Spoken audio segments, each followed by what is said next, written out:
হত্যা মামলার আসামি ক্রিকেটার সাকিব আল হাসানকে জাতীয় দল থেকে অপসারণ করতে লিগ্যাল নোটিশ পাঠানো হয়েছে।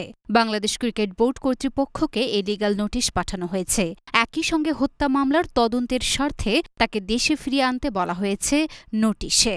শনিবার সুপ্রিম কোর্টের আইনজীবী ব্যারিস্টার সজীব মাহমুদ আলম এ নোটিশ পাঠান। এই আইনজীবী বলেন, সাকিব আল হাসানের বিরুদ্ধে যেহেতু ক্রিমিনাল মামলা রেকর্ড হয়েছে, তাই তিনি আইসিসির আইন অনুযায়ী জাতীয় ক্রিকেট দলে থাকতে পারেন না। তাকে ক্রিকেট দল থেকে অবিলম্বে অপসারণ করা প্রয়োজন।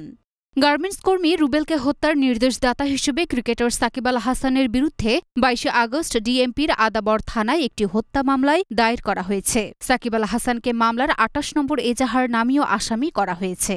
মামলার এজাহারে বাদী অভিযোগ করে বলেন, গত ৫ই আগস্ট রুবেল আদাবরের রিং রোডে প্রতিবাদী মিছিলে অংশ নেয়। এ সময় আসামিদের প্রত্যক্ষ ও পরোক্ষ নির্দেশ প্ররোচনা, সাহায্য সহযোগিতা ও প্রত্যক্ষ মদদে কেউ মিছিলে গুলি ছুড়ে বুকে ও পেটে গুলিবিদ্ধ অবস্থায় রুবেলকে হাসপাতালে নিলে চিকিৎসারত অবস্থায় ৭ই আগস্ট মারা যান।